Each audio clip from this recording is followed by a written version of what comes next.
Bom dia, mais uma manhã com Deus, priorizando a palavra de Deus, e nesta manhã do dia 26 de setembro, nós vamos meditar de Daniel, do capítulo 7 ao capítulo 9, e que a paz do Senhor encha o teu coração nesta manhã. Hoje nós vamos falar de mais uma visão que Daniel teve, agora, no período do reinado de Beltesazar. Então, ontem nós falamos sobre algumas coisas que aconteceram nesse reinado. E ontem nós vimos que o final do capítulo 6 é Daniel na cova dos leões e já era o reinado de Dário, Então já havia tido a conquista da Babilônia. Então, após a conquista da Babilônia, pelos medos persas, lembrando o período que foi instituído lá na visão que Davi trouxe, no sonho traduzido por Daniel de Nabucodonosor. Então, você já começa a ver o cumprimento, desses tempos que foram revelados por Deus para o seu servo Nabucodonosor. Então, agora no capítulo 7, nós vamos ver um sonho sobre os 4 animais que ele teve ainda no reinado de Beltesazar, que era rei da Babilônia. Ele teve esse sonho e essa visão ante aos seus olhos, quando estava no seu leito, e escreveu logo o sonho e relatou todas estas coisas. Falou Daniel e disse: eu estava olhando durante a minha visão da noite, e eis que 4 ventos do céu agitaram o mar grande, e 4 animais grandes, diferentes um dos outros, subiam do mar. Semelhante a isso, nós vamos ver também, subir do mar lá em Apocalipse 13, 17, 8, também nós vamos ter visões semelhantes a isso. Eu falei que o livro de Daniel é o Apocalipse, Vamos considerar o Apocalipse do Antigo Testamento. Então, por isso que você vai ter tantas revelações sobre o fim no livro de Apocalipse.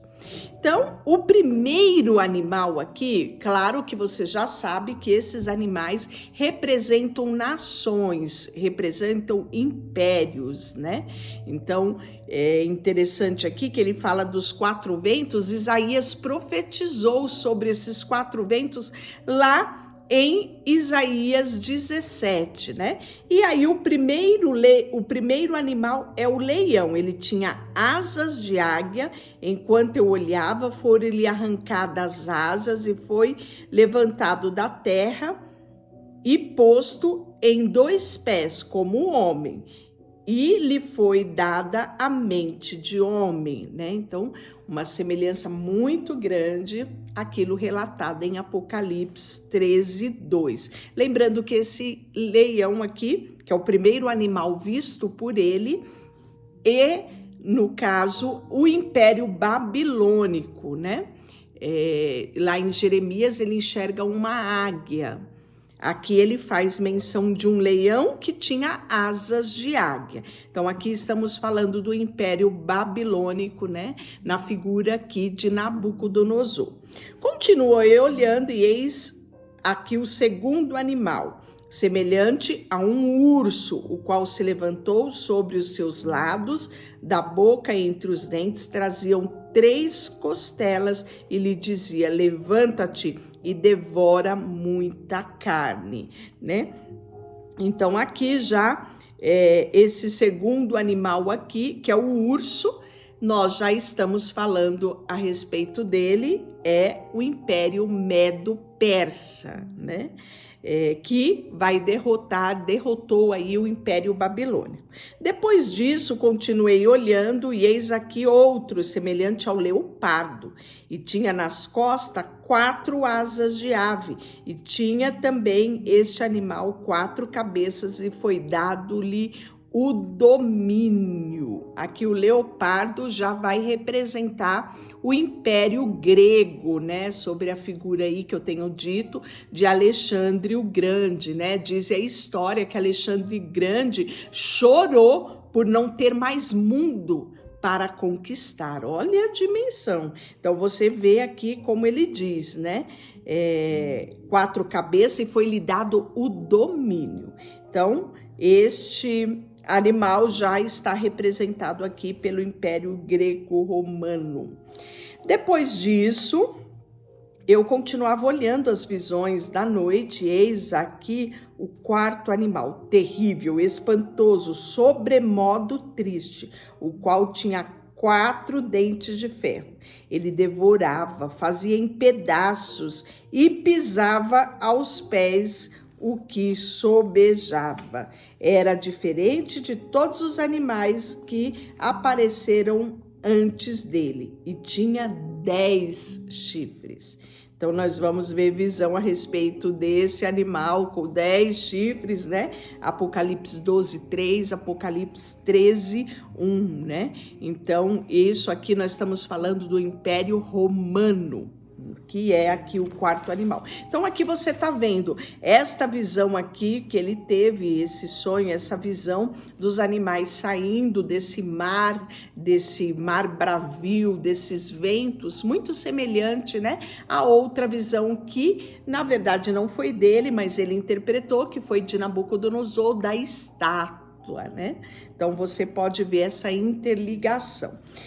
E aí nós vamos ver que estando eu a observar os chifres, eis que entre eles subia outro pequeno, diante do qual 3 dos primeiros chifres foram arrancados, e eis que neste chifre havia olhos, como os de homem, e uma boca falava com insolência. Então, temos relato também em Apocalipse, capítulo 13, dos 5 e 6. Continuei olhando até que foram postos uns tronos, e o ancião de dia se assentou, e sua veste era branca como a neve, cabelos da cabeça como pura lã, e o seu trono era chamas de fogo, e as suas rodas eram fogo ardente, né? Então você já sabe quem é esse aqui, não é? Temos descrição em Apocalipse capítulo 20, né? Até mesmo no Apocalipse 1, quando João, na ilha de Pátimo, tem a visão de Cristo, né? Em toda a sua glória, em todo o seu domínio, em toda a sua formosura, né? E nós, quando chegarmos lá em Apocalipse, vamos detalhar isso com melhor propriedade. Um rio de fogo manava e saía diante dele, milhares e milhares o serviam. E miríades de miríades, né, estavam diante dele, e assentou-se o tribunal, que abriram-se os livros. Que coisa extraordinária Daniel nos testemunha aqui no livro dele, coisas que nós temos lá visto por João na ilha de Pátimo, no Apocalipse, né? Apocalipse 20, 12, Apocalipse 5, 11. Então estive olhando por causa da voz, das insolentes palavras que o chifre proferia, o seu corpo desfeito e entregue a ser queimado. Quanto aos outros animais, foi-lhe tirado o domínio. Todavia, foi-lhes dada prolongação de vida por um prazo de um tempo. Eu estava olhando na minha visão da noite, e eis que vinha como as nuvens do céu, e como o Filho do Homem se dirigiu-se ao ancião de dia, e fizeram chegar até ele, né? Então aqui vemos relatos, né, no livro ali de Apocalipse, né, muita semelhança. Foi-lhe dado o domínio, a glória, o reino, para que entre os povos, nações, homens de todas as raças, né, línguas o serviço. O seu domínio é o domínio eterno, que não passará, e o seu reino jamais será destruído. Aqui estamos falando, né, como você já deve saber do reinado, né, eterno do nosso Deus, né, através de Jesus, raiz de Jessé. Quanto a mim, Daniel, meu espírito foi alarmado dentro de mim, e as visões da minha cabeça me perturbaram. Cheguei-me a um dos que estava perto e pedi a verdade acerca de tudo isso. Assim, ele me disse e me fez saber a interpretação das coisas. Esses grandes animais, que são 4 reis que se levantarão na terra. Mas os santos do Altíssimo receberão um reino e o possuirão para todo sempre, de eternidade a eternidade. Olha que coisa mais maravilhosa, não é? Reino eterno do Messias. Então tive o desejo de conhecer a verdade a respeito do 4º animal, que era diferente de todos os outros, muito terrível, cujos dentes eram de ferro, cuja unha era de bronze, que devorava e fazia em pedaços e pisava os pés o que o sobejava. E também a respeito dos 10 chifres tinha na cabeça, e do outro que subia, diante do qual caíram 3. Caíram 3 naqueles chifres que tinha olhos e uma boca, que falava com insolência e parecia um robusto do que os seus companheiros. Eu estava, e eis que chifres fazia guerra contra os santos e prevalecia contra eles, até que veio o ancião de dias e fez justiça dos santos do Altíssimo, e veio o tempo em que os santos possuíam o reino. Então, tudo isso, né, nós temos descrito lá em Apocalipse, capítulo 20. Então, ele disse, o 4º animal será um 4º reino da terra, no qual será diferente de todos os reinos. Devorarão toda a terra e a pisará os pés e fará em pedaços. Os 10 chifres correspondem a 10 reis que se levantarão daquele mesmo reino, e depois dele se levantará outro, o qual será diferente do primeiro e abaterá 3 reis. Proferirá palavras contra o Altíssimo, magoará os santos do Altíssimo e cuidará de mudar os tempos da lei. E os santos lhe serão entregues nas mãos por um tempo de 2 tempos e metade de um tempo, né? Então, aqui nós vamos ver muito aqui relacionado à questão do período da tribulação, grande tribulação. Mas depois se sentará o tribunal para lhe tirar o domínio, para destruir e consumir até o fim. O reino e o domínio e a majestade do reino debaixo de todo o céu serão dados ao povo dos santos do Altíssimo. O seu reino será um reino eterno, e todos os domínios o servirão e lhe obedecerão. Apocalipse capítulo 20, Apocalipse 22. Quando terminou o assunto, quanto a mim, Daniel, os meus pensamentos muito me perturbaram, e o meu rosto se empalideceu, mas guardei estas coisas no meu coração. Olha a dimensão de tempos que Daniel foi levado a ver nesta visão, né? E aí nós vamos ver uma outra visão que vai acontecer no 3º reinado do rei Belsazzar. Eu, Daniel, tive uma visão depois daquele que eu tivera a princípio, né? Então, nós vamos ver que nesse ano aqui, Ciro estabeleceu os reinos, né? Medos e persas. Aqui nesse tempo aqui, dessa visão do capítulo 8. E nós vamos ver que o carneiro, a visão apareceu, eu na cidade de Suzã, e que é província de Elão, e vi que estava junto ao rio Ulai. Então levantei os olhos e vi, e eis que diante do rio estava o carneiro, né? Então esse carneiro aqui, ele vai representar o império Medo-Persa, né? Então Você está vendo aqui vários animais diferentes em visões tanto de Daniel quanto de outros profetas, mas que traz a mesma visão, o mesmo contexto, né?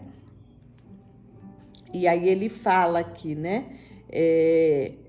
Vi que o carneiro dava marradas para o ocidente, para o norte, para o sul. Nenhum dos animais lhe podia resistir, nem havia quem pudesse livrar-se do seu poder. Porém, fazia segundo a vontade e assim se engrandecia, né? Então, ele está falando aqui sobre esse carneiro amarrado, né? Não podia livrar-se do seu poder, ele fazia segundo a sua vontade e assim ele se engrandecia. Estando eu observando o bode, vinha do oriente sobre a terra, mas sem tocar ao chão. Este bode tinha um chifre notável entre os olhos e dirigiu-se ao carneiro e tinha os 2 chifres, o qual tinha visto diante do rio, e correu contra ele com todo o furioso poder. Então aqui já estamos vendo, né, o império de Alexandre o Grande, né? Então nós podemos ver aqui o detalhamento do enfrentamento, das lutas pelo poder, que é muito bem narrado aqui no capítulo 8 de Daniel, né? E nós podemos ver ainda no capítulo 9 mais um pouquinho sobre a visão aqui do carneiro e do bode. No ano 3º do reinado de Belsassar, o capítulo 8 fala todo o detalhamento sobre esse enfrentamento desses 2 grandes impérios, né? E no capítulo 9, nós vamos ter uma oração de Daniel. No 1º ano de Dário, filho de Assuero, da linhagem dos Medos, o qual foi constituído rei sobre o reino dos caldeus. No 1º ano do reinado, eu, Daniel, entendi pelos livros que o número dos anos que falava o Senhor ao profeta Jeremias, que havia de durar a assolação de Jerusalém, era de 70 anos. Isso está registrado em Jeremias 25:11 e também no 29:11. Então, esse seria o período de 70 anos do exílio babilônico e que foi revelado ao profeta Jeremias. Então, Daniel, em contínua oração, ele analisa as escrituras, aquilo que Deus deu a Jeremias, e ele chega à conclusão, né, de que esse tempo ele estava ali finalizando. E aí ele volta o rosto ao Senhor para buscar com coração e súplica, com jejum e pano de saco e cinza. Orei ao Senhor, meu Deus, confessei e disse: Ah, Senhor, Deus grande e temível, que guarda a aliança e a misericórdia para com aqueles que te amam e guardam os seus mandamentos. Temos pecado, cometido iniquidade, procedemos perversamente, fomos rebeldes, apartamos dos teus mandamentos. Ou seja, ele toma para si toda a transgressão daquele povo, do seu povo, da sua nação, né? Confessando isso diante de Deus. E aí ele fala: não demos ouvido aos teus servos, os profetas, que nos falaram, né? E aí ele fala: a ti, Senhor, pertence a justiça, mas a nós o corar de vergonha, como hoje se vê aos homens de Judá e aos homens de Jerusalém, a todo Israel, quer de perto, quer de longe, em todas as terras por onde tens lançado, por causa das suas transgressões que cometeram contra ti. Ó Senhor, a nós pertence o corar de vergonha, aos nossos reis, aos nossos príncipes, porque temos pecado contra ti, de não obedecermos à voz do Senhor nosso Deus para andarmos nas tuas leis. Sim, todo Israel transgrediu a tua lei. E aí ele vai contando, né? Ele vai confessando esse pecado, relembrando em detalhes. E isso nos ensina muito, né? Sobre o quebrantamento, sobre o confessar os pecados. Porque muitas pessoas acham que é simplesmente chegar diante de Deus e falar: Deus, perdoa-me todos os meus pecados, a multidão dos nossos pecados. Isso não é arrependimento. Muitas vezes pecamos, né, no varejo e queremos pedir perdão no atacado. Isso não reflete um coração arrependido. Então, Daniel aqui nos lembra, no capítulo 9, nesta oração, como devemos nos arrepender diante de Deus. E aí ele vai falando, né, até mesmo lembrando das leis de Moisés, e aí ele fala: todo esse mal nos sobreveio, não é por um acaso, eu tenho consciência, Deus, de cada detalhe daquilo que nós estamos vivendo como consequência dos nossos pecados, né? E agora ele fala: agora, pois, ó Deus nosso, ouve a oração do teu servo e as suas súplicas, e sobre o teu santuário desolado faz resplandecer o rosto por amor de ti, por amor do Senhor. Inclina, ó Deus, meus ouvidos e ouve, abre os olhos e olha para a nossa desolação, para a cidade que é chamada pelo teu nome, porque não lançamos as nossas súplicas perante a tua face, fiados em nossa justificativa, mas em tuas muitas misericórdias. Que coisa linda, não é? Ó Senhor, ouve e perdoa. Ó Senhor, atende-nos e age. Não te retardes por amor a ti mesmo, ó Deus meu, porque a tua cidade e o teu povo são chamados pelo teu nome. E aí, aqui vem a profecia das 70 semanas, né? Falava eu ainda, eu orava confessando o meu pecado, o pecado do povo de Israel, lançando minha súplica perante a face, pelo monte santo do meu Deus. Falava eu ainda ainda em oração, quando o homem Gabriel, que eu tinha observado na minha visão ao princípio, veio rapidamente voando e me tocou a hora do sacrifício da tarde. Olha, ele pontua aqui o tempo em que ele recebeu a visitação do anjo Gabriel, o anjo mensageiro, né? Ele queria instruir-me e falou comigo e disse: Daniel, agora sai para fazer-te entender o sentido. No princípio das minhas súplicas saiu a ordem. Isso já é Gabriel falando para ele: olha, no princípio das tuas súplicas saiu a ordem e eu vim para te declarar, porque és muito amado, considerado, pois, a coisa e entende a visão. 70 semanas estão determinadas sobre o teu povo e sobre a tua santa cidade, para fazer cessar a transgressão, para dar fim aos pecados, para expiar a iniquidade, para fazer justiça eterna, para selar a visão e a profecia, para ungir o santo dos santos, sabe?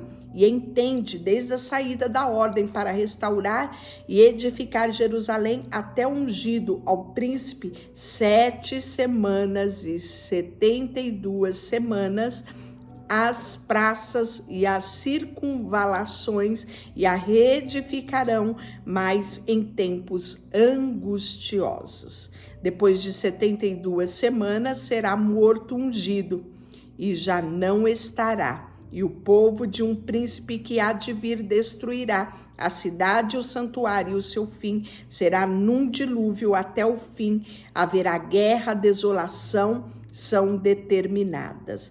Ele fará firme aliança com muitos por uma semana.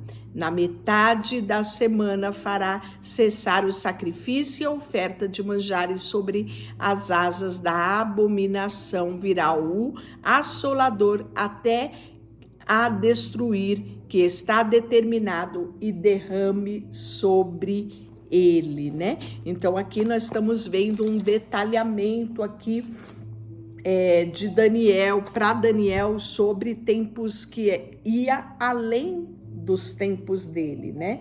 Então nós podemos ver que ele fala aqui dos 3 anos e meio do período da grande tribulação, né? Quando ele fala que o governante fará tratado com muitos por um período de 1 semana, mas depois da metade desse tempo ele acabará com os sacrifícios e as ofertas, né? Então ele está trazendo aqui períodos que eram além daquele tempo de Daniel. E amanhã nós vamos continuar falando um pouquinho mais no capítulo 10. Deixa eu orar por você, Senhor, nesta manhã. Colocamos diante de Ti o nosso coração, a nossa vida, e sabemos, Senhor, a realidade que Daniel viu. Quão próximo está a Tua vinda. Quão próximo está, Senhor, o fim dos tempos, e queremos estar com o nosso coração quebrantado junto a Ti. Queremos nos arrepender, Senhor, confessar os nossos pecados, como assim Daniel nos ensina, e estarmos prontos ao soar das trombetas. Colocamos diante de Ti tudo que temos e somos, em nome de Jesus. Amém. Deus te abençoe.